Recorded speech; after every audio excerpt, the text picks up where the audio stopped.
So the ABC Murders, an adaptation of Agatha Christie's novel of the same name. This is Sarah Phelps's fourth Christie And adaptation. final.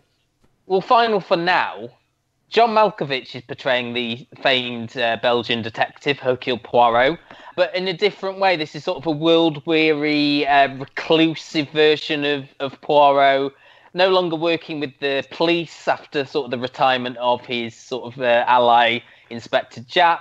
But he's catapulted back into the spotlight when he receives letters from a killer known as ABC, has an interest in Poirot, and selects his victims alphabetically via locations in the ABC train guide. I've never been a fan of Agatha Christie. You know how sometimes you go into things with a bit of a bias? No, I've never done that. Even though I enjoyed And Then There Were None a few years ago. Yeah. I can't even pronounce Poirot. How do you pronounce it? Poirot. How do you pronounce it? Poirot, as if it's like P-W. Yeah, I'm just calling him Hercule. That'll do. For the sake of I'm reference. surprised you didn't struggle with that, actually. That's good.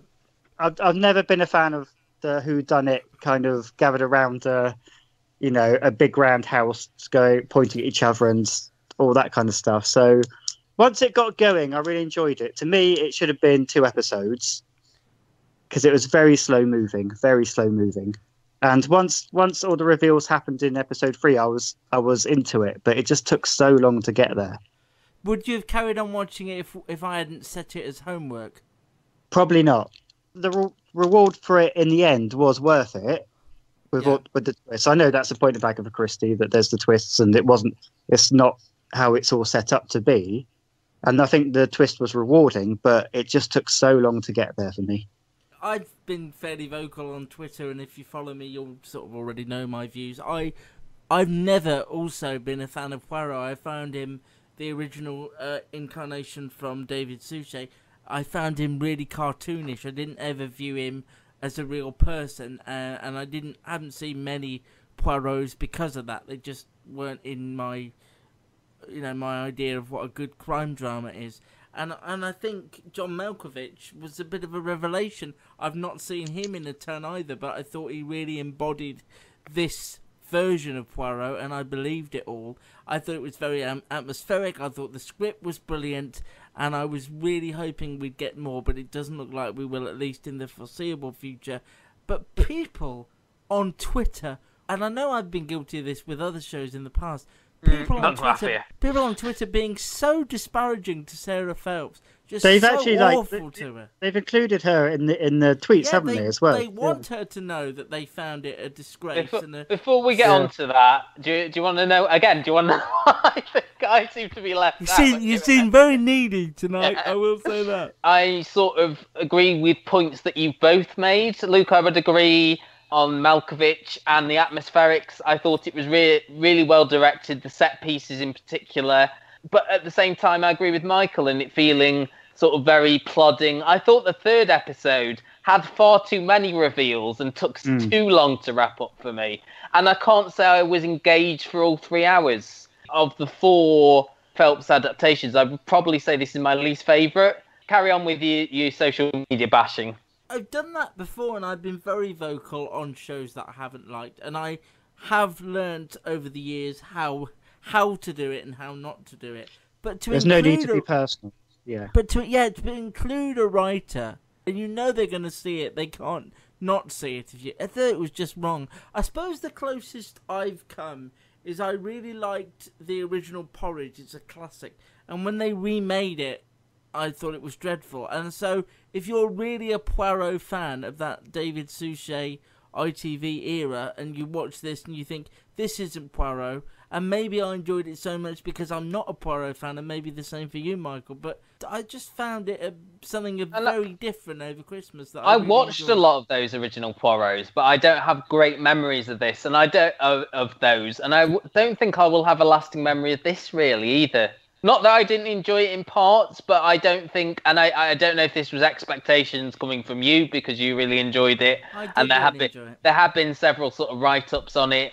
I think I'm sort of ambivalent to it. You know, there seems to be strong feelings on both sides, but I don't feel like I've got that strong an opinion on it either way. It was a good sort of Christmas period piece. But for me, if there's a serial killer on the loose, there should be a sense of urgency. And it just didn't feel like that. They were just kind of plodding around and like, not reporting the letters and just going, oh, well, that doesn't matter. And I don't know. I think there are lots of strong performances. I think Andrew Buchan was brilliant and Malkovich was brilliant. What about Rupert Grint as well? He was pretty good, I thought.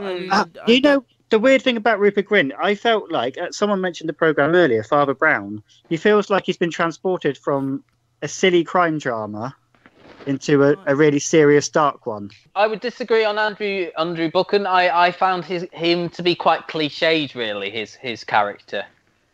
There was definitely a change, wasn't there, in the last episode? Perhaps he probably played too much of the villain once the reveal happened. Yeah, it was all at once sort of thing. I'll tell you who I really liked was Shirley Henderson as the landlady. You didn't see enough of her, did you, really? She maximised her minutes, as they would say. Yes. I like when she plays a villain because she was very good, very creepy in the second series of Happy Valley as well. Can I be controversial on that? I've never liked her in anything. Okay. I don't know why. I think she is a bit. It depends who she plays. Because I've seen her play quote unquote ordinary people, and it doesn't work because she's quite a presence on screen. She's got quite a mousy voice.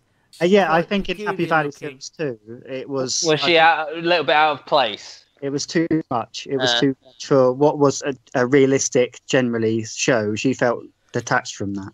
So what about her in this? She played it as well as she could for I'm going to be controversial, her limited range. It's sometimes you can't take to a character or like an actor, isn't it? Yeah. It's just one of those things. What do we think of the direction of this? Because you mentioned the atmospherical. I liked the direction on the whole. Alex it was lovely. It was really dark. It's really brooding. I loved, and the title sequence as well was stunning. Yeah, I agree. And all the stuff with the typewriters was really well done. And I know what you mean about cliches, but I think it pretty much for me avoided falling into that hole. And the language used felt authentic to the time. It didn't feel like it was plucked out of a book.